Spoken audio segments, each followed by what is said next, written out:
다 같이 일어나셔서 하나님 말씀 함께 받겠습니다. 고린도후서 1장 3절에서 7절 말씀입니다. 고린도후서 1장 3절에서 7절 말씀입니다. 찬송하리로다. 그는 우리 주 예수 그리스도의 하나님이시요 자비의 아버지시요 모든 위로의 하나님이시며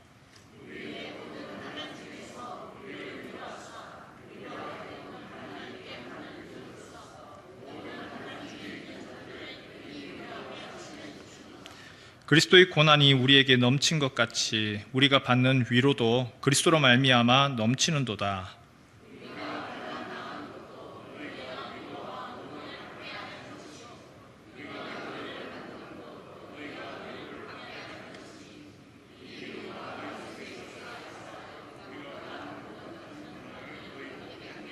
함께 읽습니다. 너희를 위한 우리의 소망이 견고함은 너희가 고난에 참여하는 자가 된 것 같이 위로해도 그러할 줄을 알미라. 아멘.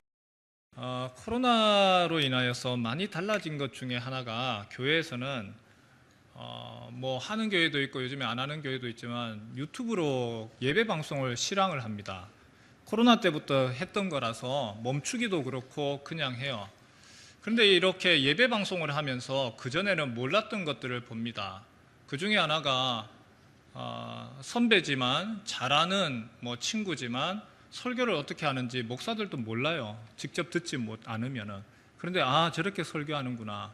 그리고 그 교회 예배 상황도 다 알아요. 다 유튜브만 보면은 어떻구나. 그 중에 하나가 찬양대가 그렇습니다. 여러분 유튜브 통해서 보면 아주 대단한 교회들 물론 찬양대 잘하죠. 인원도 많고요. 근데 저희 교회 찬양대 결코 만만치 않는 것 같습니다. 그리고 어느 순간부터 기계의 도움을 받으면서 더 잘하는 것 같습니다. 그래서 찬양대가 참 감사하고 다 좋은데 청소만 조금만 하면 좋은데 청소만 좀 하세요. 찬양대도. 날씨가 너무 더워서 요즘에 이런 이야기가 돌죠. 하나님 히터 좀 꺼주세요. 지금 전기 아꼈다가 겨울에 좀 빵빵 틀어주세요. 너무 덥습니다. 더워서 많이들 힘들고 지칩니다. 그런데 이 또한 지나갈 것 같습니다. 곧 한 주 아니면 2주 또한 지나가겠죠. 많이 힘들고 지치지만 우리 성도들께서 또 잘 참고 또 견뎌 나가시기를 부탁드립니다. 예전에 섬기던 교회에서 장로님이 대표 기도를 하시는데 그 장로님의 대표 기도의 그 시작을 잊지를 못합니다. 장로님이 어떻게 기도를 하시냐면 동해물과 백두산이 마르고 닳도록 우리를 지키시고 보호하시는 하나님. 이 장로님의 별명이 있는데 애국가 장로님입니다. 그래서 이 장로님이 기도를 시작을 했다면 애국가 1절부터 4절까지는 다 읊고 일단 1절부터 4절까지를 다 하고 난 후에 그 다음에 이제 그 다음이 나옵니다. 그래서 애국가 장로님이 기억이 나죠. 저희 고향교회 장로님도 기도하신 것들이 기억이 납니다. 저희 고향교회 장로님은 기도를 항상 이렇게 하셨어요. 전능하시고 천지를 지으신 능력의 하나님, 우리가 무엇이간데 우리를 사랑하셔서 이 평리원도에 조그만 교회를 지으시고, 조그만데 700명이었어요. 조그만 교회를 지으시고 우리를 모이게 하셔서 예배하게 하심을 감사합니다. 우리 장로님께서는 항상 전능하시고 천지를 지으신 하나님이셨습니다. 함께 사역을 하는 부목사님이신데 이 부목사님은 기도할 때 시작할 때마다 항상 이겁니다. 은혜로우신 하나님, 은혜로우신 하나님. 여러분은 어떻습니까? 하나님에 대해서 어떤 하나님을 찾으십니까? 기도를 시작을 할 때에 제일 먼저 하는 그 말 한 말이 한 글귀가 아니고요. 하나님 나에게 이런 하나님이 되어주십시오. 하나님 내가 이 하나님을 찾습니다 라고 하는 그 간절한 소원이 들어있습니다. 어떤 분은 하나님에 대해서 동해물과 백두산이 마르고 닳도록 우리를 지키고 보호하시는 하나님이기도 하고, 어떤 이에게는 그 하나님은 전능하시고 천지를 지으신 하나님을 기대하기도 하고, 어떤 분에게는 하나님 나에게 은혜의 하나님 되어 주십시오. 그렇게 요청하기도 하지요. 그런데 오늘 우리 현실에서 또한 우리가 계속해서 지금 말씀을 바라보고 있는데, 하나님 어떤 하나님인가? 우리에게 가장 필요하고 또 요청되어지는 그 하나님의 모습 가운데 하나가 위로의 하나님입니다. 같이 한번 따라해 볼까요? 위로의 하나님. 여러분, 이번 주만 하더라도 각종 사건, 사고가 참 많았습니다. 부천에서 화재가 발생을 했지요. 호텔에서 갑작스럽게 불이 나서 투숙객들이 뛰어내리다가 죽기도 하고 질식하기도 했습니다. 치과에서 치료를 받았는데 거기 치료에 대한 앙심을 품고 사제 폭탄물을 만들어서 또 일어났던 사고도 있었죠. 날씨가 이제는 좀 시원해져야 되는데 그렇지를 못하고 너무 더워서 온열 질환으로 사람들이 병원에 지금 실려가는 이들이 많지요. 사람만 그렇습니까? 가축들은 어떻지요? 물고기들은 어떻습니까? 지금 난리도 아닙니다. 전 세계적으로 엠폭스라고 하죠. 코로나를 한번 겪어봤는데 또 뭔가가 또 퍼져나간다. 우리나라 이야기는 아니지만 저 먼 아프리카에서 이야기가 벌써부터 두려운 것이 사실입니다. 저 위쪽에 북쪽에서는 어떻지요? 전쟁이 났었죠. 또 전쟁으로 인해서 많은 사람들이 전쟁으로서 죽기도 하고 자신의 집을 또 두고 피난을 가기도 하고, 힘없는 여성들, 힘없는 약한 사람들 어려움을 당하고 위협을 당하고 생명의 위협을 당하고 있습니다. 이번 주 신문에서 이러한 우리가 알고 있는 사실뿐만이 아니라 또 다른 위협, 또 다른 어려움에 대해서도 보도를 했더라고요. 다른 것이 아니라 예수를 믿는 것 때문에 당하는 어려움입니다. 여러분, 예수 믿는 것 때문에 지금 어려우십니까? 여기 계시는 우리 성도님들 중에서 예수 믿는 것 때문에 핍박받으시고 예수 믿는 것 때문에 내가 고향 떠나야 되고, 아니 나라를 떠나고 있습니까? 아무도 없죠. 너무나 우리하고는 상관없는 얘기 같은데 현재 지금 예수 믿는 것 때문에 핍박을 당하고 고난당하는 사람들이 무려 얼마냐? 2억 8천만 명 중에 47%인 1억 3,100만 명이나 됩니다. 미국에서 얼마 전에 발표를 했습니다. 퓨 리서치 센터라고요. 그곳에서 지금 종교 문제로 인하여서 그 나라에 살지를 못하고 떠나야 되는 사람들, 세계 이주민에 대한 발표를 했는데 그 인원이 2억 8천만 명입니다. 여러분, 2억 8천만 명이 무려 우리나라보다도 몇 배나 많은, 그는 한 6배 정도나 되는 수많은 사람들이 자신의 고향에서, 자신의 나라에서 살지를 못하고 떠나갑니다.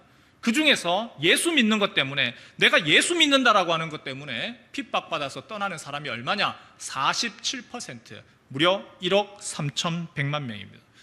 여러분, 성경시대도 아니고요, 핍박받는 시대도 아니고요, 오늘 우리 시대에 과학 문명이 이렇게 발달하고 AI다, 모든 것이 자동적으로 움직이는 이런 시대에도 오늘 상황 가운데서도 박해받는 사람들이 있습니다. 신앙 때문에 핍박받는 사람이 있습니다. 어려움을 당하는 사람이 있습니다. 얼마 전에 말레이시아로 몇 주 전에 선교 여행을 다녀오신 목사님 이야기입니다. 말레이시아를 다녀왔는데, 말레이시아 여행도 많이 가시죠. 말레이시아는요, 이슬람 국가입니다. 하지만 중동 쪽하고는 달리 그래도 온건한 이슬람입니다. 온건한 이슬람이기 때문에 기독교에 대해서 직접적으로 위해를 가하고 육체적으로 핍박을 하지는 않습니다. 하지만 또 다른 방법으로 여전히 어려움을 줍니다. 기독교인들에 대해서는 종교단에 분명히 써야 되고요, 기독교인에 대해서는 세금을 부과를 하는데, 세금을 얼마를 부과를 하느냐? 일반적인 국민들의 3배에서 5배나 많게 부과를 합니다. 그렇기 때문에 어릴 적에 자녀들에 대해서 신앙을 제대로 가르쳐 주지 않으면 자녀들이 크고 난 후에 거의 대부분이 이 경제적인 문제로 인해서 전부 이슬람으로 다 돌아서는 것이죠. 오늘 본문을 보니까 바울도 여러 가지 어려움을 겪었다, 내가 환난을 겪었다, 괴로움을 당했다, 고난을 당했다, 그 이야기를 합니다. 그가 복음을 전하러 가는 곳마다 괴롭힘을 당했다. 고린도후서 같이 한번 볼까요? 고린도후서 11장 23절에서 27절 우리 같이 한번 볼까요? 바울이 내가 당한 고난, 내가 당한 아픔, 괴로움들, 나는 이런 것이 있었습니다, 이야기를 자세하게 얘기를 합니다. 우리 같이 한번 읽겠습니다. 시작. 그들이 그리스도의 일꾼이냐 정신없는 말을 하거니와 나는 더욱 그러하도다.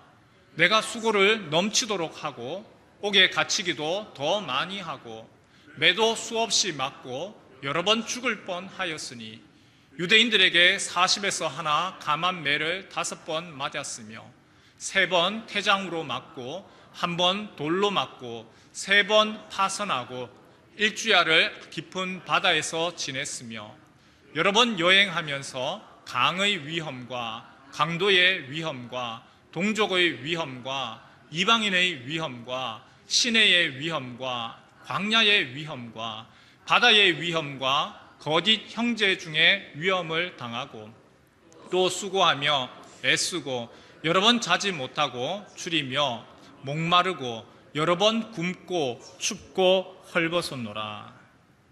여러분, 사역자들이 그렇습니다. 목회자들이 마찬가지인데요. 힘들고 어려운 일이 있어도 웬만하면 힘들다 얘기를 잘 안 합니다. 부모님들도 마찬가지시죠. 자녀들에게 힘들어도 어려워도 그냥 부부끼리 얘기하고 말지 자녀들에게 굳이 낱낱이 이건 이래서 힘들고 저건 저래서 어렵다 얘기 안 하죠. 2가지 이유 때문이죠. 첫 번째로는 그 이야기를 하는 순간 부담을 줘서 줄까 봐 그런 거죠. 또 다른 이유는 오해를 할까 봐 그런 거죠. 그래서 그런 이야기를 잘 하지를 않습니다. 그런데 오늘 상황이 좀 다르네요. 바울이 사역자면서 목회자면서 교인들에게 내가 어려운 상황을 겪고 있다, 고난을 겪고 있다, 힘들다, 나도 환난 당했다 이야기를 합니다. 8절 한번 볼까요? 우리가 7절까지만 읽었고 8절을 읽지 않았습니다. 8절 한번 8절과 9절 A절까지 한번 읽겠습니다. 시작. 우리가 아시아에서 당한 환난을 너희가 모르기를 원하지 아니하노니 힘에 겹도록 심한 고난을 당하여 살 소망까지 끊어지고 우리는 우리 자신이 사형 선고를 받은 줄 알았으니. 바울이 자신이 당한 환난, 내가 겪고 있는 어려움, 고난 이야기를 하고 있습니다. 숨기지를 않고요, 감추지를 않고요, 지금 그대로 이야기합니다. 나도 환난 당하고 있고 나도 어려움 당했다고. 여러분들께서도 어려움들, 힘든 일들 있지 않습니까? 그런 힘들고 어려운 일을 당할 때에 힘들고 어렵지만 또 기대하는, 내심 기대하는 하나가 있습니다. 바로 위로죠. 나를 지지해주는 사람, 힘들고 어려워도 그래도 말 한마디라도 따뜻하게 해주는 그 사람. 우리에게 있어서 경제적인 어려움들이 있습니다.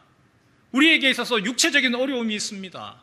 그 사람이 경제적인 문제 다 해결해 주지 못한다 할지라도, 내 몸에 나를 대신해서 아파하지 못한다 할지라도 말 한마디에 사실은 위로가 되어지고 힘을 얻는 것이 사실입니다. 그래서 나에게 힘든 일이 있을 때에, 어려운 일이 있을 때에 누군가 나를 지지해주고, 그리고 내가 아무리 비난받고 욕을 얻어먹는 상황이 된다 할지라도 나의 친구만큼은, 내 가족만큼은 그래도 내 편이 되어주기를 기대하는 마음이 우리 누구에게나 다 있습니다. 특히 몸이 아프면 더 그렇죠. 몸이 아프면 마음도 무너져요. 내 몸만 아픈 것이 아니라 몸이 안 되니까 내 마음도 약해집니다. 사업이 힘들고 도대체 어떻게 해야 될지를 모르겠고, 특히 남자분들은 짊어져야 되는 그 짐 어떻게 해야 될지 모를 때에 더 얘기를 하지 않지요. 혼자만의 동굴에 들어갑니다. 끙끙 앓습니다. 아무리 얘기를 해도 듣지도 않지요. 혼자 있겠다고, 그리고 동굴에서 나오지도 않습니다. 하지만 그래도 기대하는 것이 내심이 있습니다. 그래도 내 가족이 있고 나를 응원해주는 사람이 있다라고 하는 그 믿음과 신뢰 가운데서 동굴로 들어가는 겁니다. 사람들은요, 위로가 필요해요. 사람들은 누구나 자기를 지지해주고 응원해줄 사람이 필요합니다. 회사에서 일을 마친 후에 힘들고 어렵지만 함께 식사를 하고 회식을 하고 술 한잔 기울이면서 마음을 터놓습니다. 직장 상사 뒷담화 깝니다. 야, 너만 당한 줄 아냐? 나는 안 당한 줄 알아? 그 이야기 들으면서 위로를 얻는 것이죠. 먼 곳으로 여행을 갑니다. 국내 여행보다 오히려 해외로 갑니다. 전화 안 됐으면 좋겠다. 그 스트레스 안 받고 싶다고 먼 곳으로 여행을 갑니다. 그래서 그곳에서 가서 다시금 충전하고 돌아오지요. 위로가 채워지지 아니하면 짜증이 나지요. 내 마음에 충족이 되지 아니하면 내 마음이 편하지 않는데 다른 사람을 안을 수가 없습니다. 화가 나고 괜한 화풀이 하는 이유도 여기에 있는 것이죠. 어떤 사람은요, 위로를 반대로 풀기도 합니다.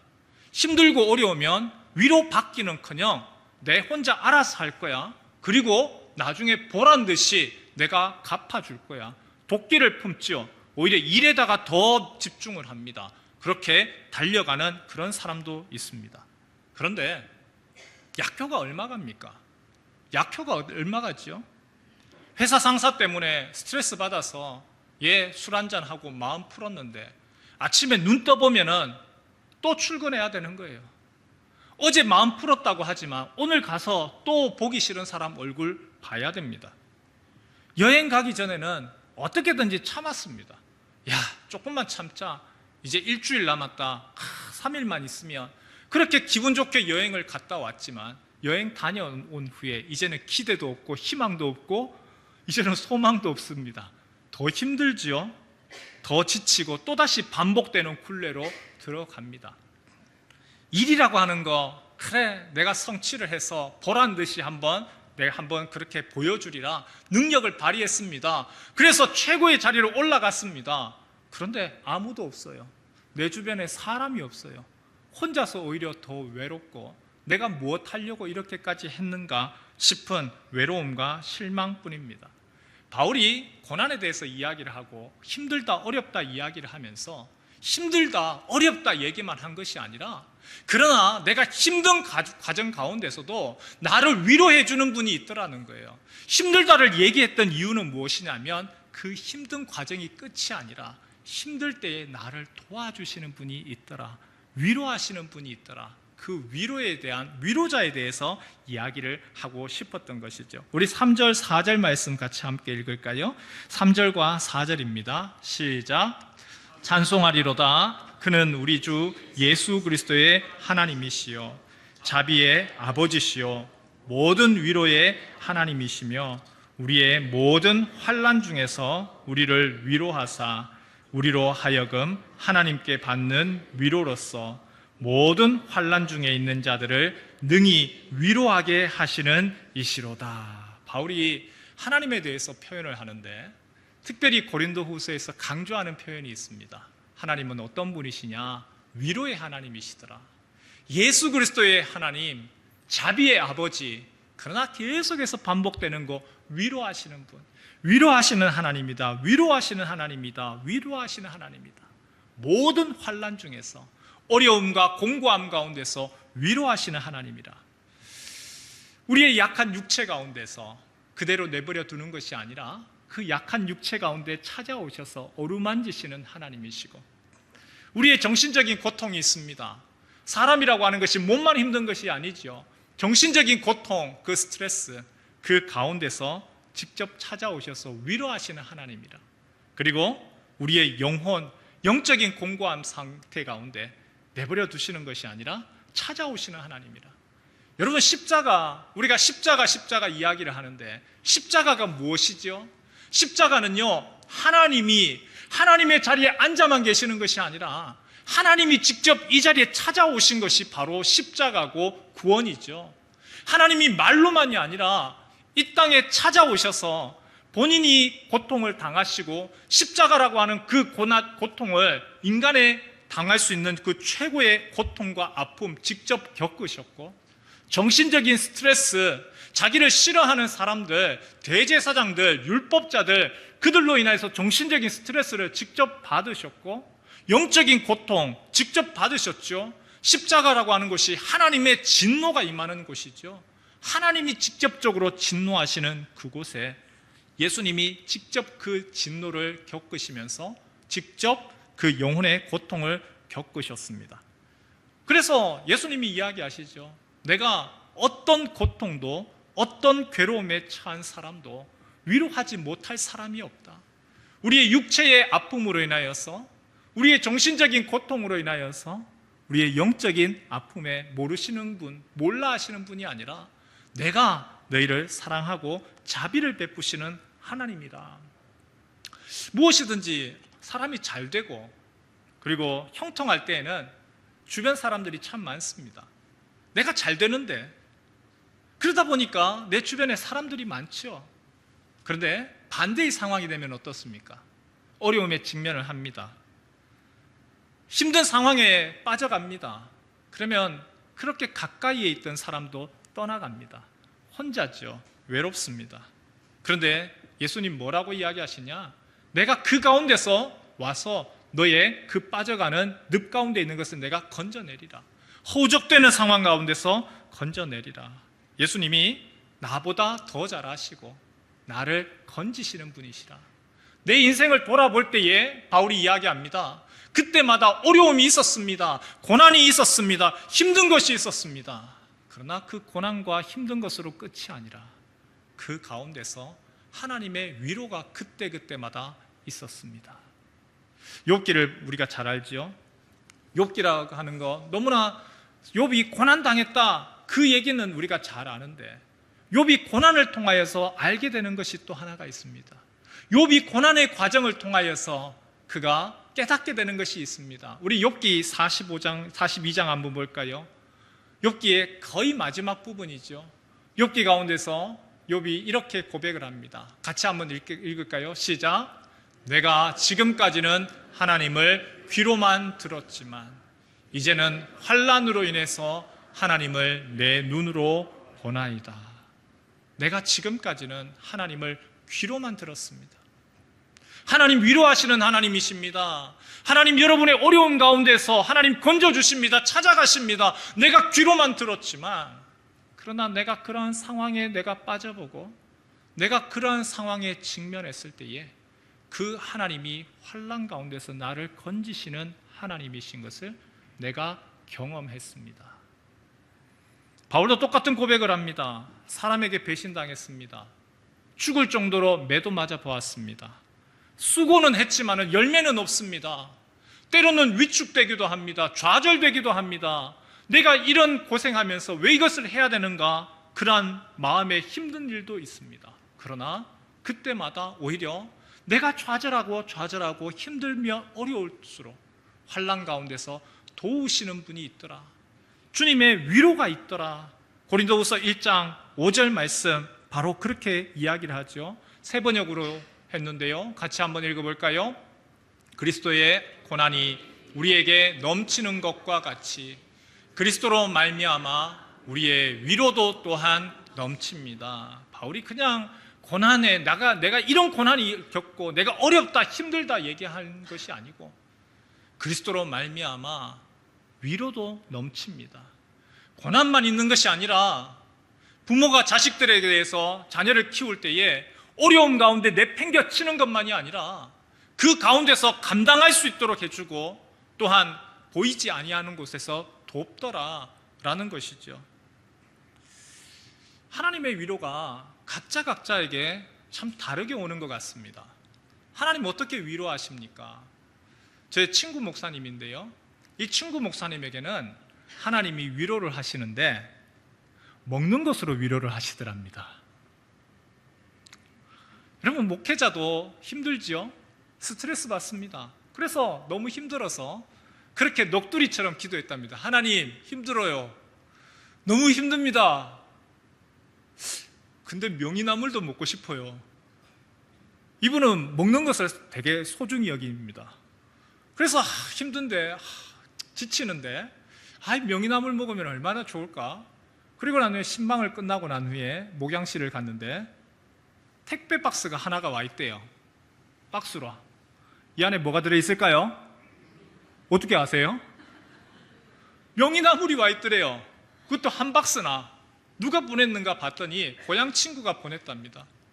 그래서 명이나물을 먹으면서 위로를 받았답니다. 하나님 위로해 주셔서 감사해요. 근데 삼겹살도 좀 보내주시죠.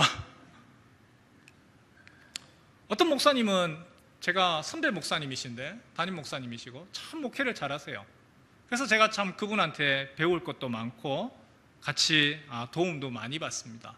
근데 이 목사님께서 목회를 하시면서 이 코로나도 지났고 또 교회에 필요한 것도 건축도 했고 또 교회 교육관도 리모델링을 다 하고 난 후에 이제 교회가 굉장히 안정이 되고 나니 마음에 그런 생각이 들더랍니다.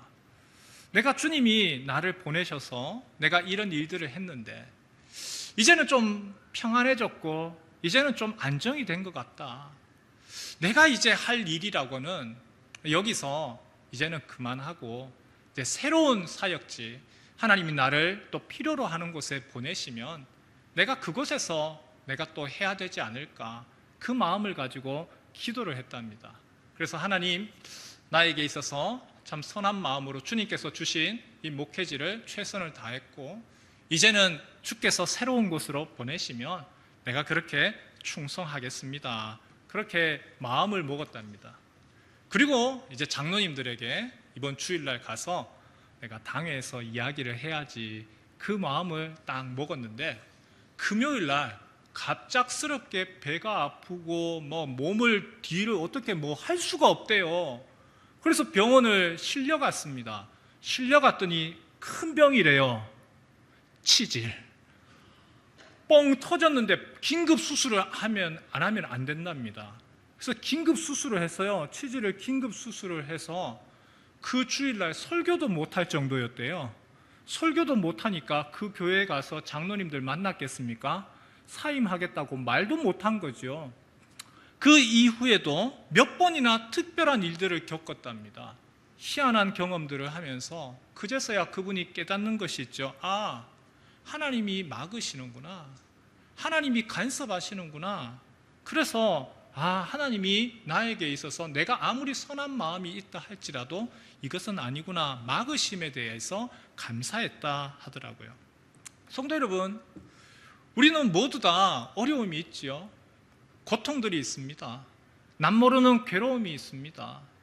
다른 사람들이 봤을 때는 저분은 어려움도 없고 아무 아픔도 없고 괜찮겠지 싶지만 각자의 나름대로의 아픔이 있고 어려움이 있죠. 여러분들은 그 어려움이 있을 때 어떻게 하십니까? 여러분에게는 고통이 올 때에, 고난에 직면할 때 어떻게 하십니까? 하나님이 우리에게 마음의 부담을 줍니다. 그 고통으로 인하여서, 그 고난으로 인하여서 느낌이 옵니다. 기도해야 될 때구나. 내가 엎드려야 될 때구나. 그 느낌이 오지요. 여러분, 그 신호가 올 때에 그 신호를 붙드는 성도 되시길 축원합니다. 그 신호가 왔는데도 불구하고 자꾸만 거부하면 더 큰 신호를 보냅니다. 그것 가지고 안 되면 또 다른 더 큰 신호를 보내는 거죠. 잠언서 8장 17절 말씀 같이 한번 볼까요? 함께 읽지요. 시작. 나를 사랑하는 자들이 나의 사랑을 입으며 나를 간절히 찾는 자가 나를 만날 것이니라. 하나님이 다시금 나오라고 하나님이 신호를 보내는데 그 신호를 거부할 것이 아니고 찾는 것이죠. 하나님은 어떤 분이십니까? 하나님은 위로의 하나님이십니다. 하나님은 위로의 근본이시고 하나님 앞에서 답답하여서 메어 달리고 주님, 내가 다른 방법이 지금 없지 않습니까? 라고 간구하고 외치는 자에게 하나님은 그 간구 가운데 응답하시는 하나님이십니다. 우리에게 문제가 없지 않습니다. 우리에게는 항상 문제가 있습니다. 이 파도 지나고 나면은 이제는 잔잔해지려나? 아니요, 또 다른 파도가 오고 또 다른 어려움이 있지요. 그러나 그것이 끝이 아니라 그 힘들고 어려운 순간 가운데 오히려 또 위로하시는 하나님이 계십니다.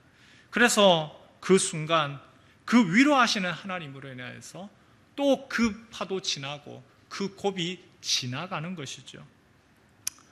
마지막으로 위로의 하나님이 우리에게 내가 너희를 위로한다 그 말만 하지 아니하고 하나님이 위로해 하시면서 우리에게 요구하시는 것도 있습니다.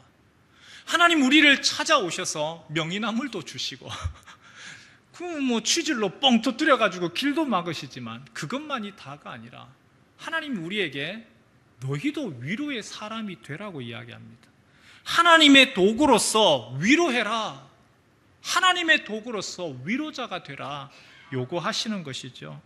4절 말씀 같이 한번 볼까요? 세 번역으로 했는데요. 같이 한번 읽겠습니다. 시작. 온갖 환난 가운데에서 우리를 위로하여 주시는 분이십니다. 따라서 우리가 하나님께 받는 그 위로로 우리도 온갖 환난을 당하는 사람들을 위로할 수 있습니다. 하나님은요, 환난 가운데서 우리를 위로하시는 하나님이십니다. 뿐만 아니라 하나님은요, 하나님께 받는 그 위로로 우리도 온갖 환난 당하는 사람을 위로해 주라고 이야기를 합니다. 7절에도 그렇게 이야기를 하시죠. 7절도 한번 볼까요? 우리가 여러분에게 거는 희망은 든든합니다. 바울이 이야기합니다. 여러분에게 나 또한 기대하는 것이 있습니다. 희망하는 것이 있습니다. 여러분에게 요청하는 것이 있습니다. 여러분이 고난에 동참하는 것과 같이 위로에도 동참하고 있음을 우리는 알고 있습니다. 고난 가운데서 하나님이 함께 하셔서 그 고난의 과정을 지나갔다면 그것으로 끝이 아니고 이제는 위로의 자리에도 함께 참여하십시오. 위로자가 되십시오. 함께 위로하고 격려하는 사람이 되십시오. 저는 저희 교회에서 안 보이는 분들이 요즘에 보면서 좀 답답하기도 하고 또 기도가 나옵니다. 함께 했던 분들인데 보이지를 않습니다. 각자의 상황들을 얘기할 수 없어서 말 못한 사정들도 있죠. 그런데 여러분들께서 그분들에게 관심을 가지시고 전화하시고 그리고 그분들에 대해서 카톡 하나를 하고 계십니까? 사람은요, 누구나 위로받기를 원하고 지지받기를 원합니다. 내가 보이지 않는데, 내가 없는데 나에 대해서 몰라 하는 것이 아니고 왜 무슨 일입니까? 어떻게 지내십니까? 관심을 받고 지지를 받고 격려받고 위로받고 싶어 합니다. 내가 받는 만큼이나 우리가 또한 그렇게 해야 되는 사명이 있는 것이죠. 사랑하는 아들을 먼저 떠나보낸 엄마입니다. 아들의 나이가 고작 25. 단기 선교를 갔다가 사고를 당해서 싸늘한 시신으로 돌아왔습니다. 출발할 때만 하더라도 비행기 승객으로서 사람으로 타고 갔는데 돌아올 때는 화물이 되어서 화물기로 돌아왔습니다. 여러분, 그 마음이 얼마나 괴롭겠어요? 25입니다. 그 아이를 키우기 위해서 그 엄마가 얼마나 수고를 하고 애를 쓰고 그 마음을 다했겠습니까? 그런데 다른 것도 아니고 단기 선교를 갔다가 아이가 싸늘한 죽음으로 돌아왔어요. 하나님에 대한 원망 있지 않았을까요? 얼마나 마음이 괴롭겠습니까? 그런데 그로부터 3년이 지났습니다. 3년이 지난 어느 날 친한 친구의 아들이 밤새 안녕이라고 아침에 눈 떠보니까 아들이 죽어 있어요. 싸늘한 시신으로 죽음으로 변해 있습니다. 기가 막히죠? 그 아들 바라보면서 어머니의 마음이 무너집니다. 뭐라고 위로하겠습니까? 누가 그분에게 위로를 줄 수 있겠습니까? 아무도 어떤 말 한마디도 못합니다. 그런데 3년 전에 아들을 먼저 떠나보내었던 그 친구가 찾아와서 아무 말 없이 그냥 손을 꽉 잡습니다. 고난을 겪어본 사람은 다르죠. 마음이 다르고요. 바라보는 눈이 다르고요. 말이 다릅니다. 그래서 어려움을 겪어본 사람은 그 한마디가 단단합니다. 다른 사람 힘들어하는 사람이 다른 사람은 안 보이지만 내 눈에는 보입니다. 아파본 사람은 내가 아파봤기 때문에 다른 사람의 아파본 것이 보입니다. 그래서 그 사람이 하는 한마디가 힘이 되어지고 용기가 되어지고 그 사람이 하는 그 위로가 진심으로 느껴지는 것이죠.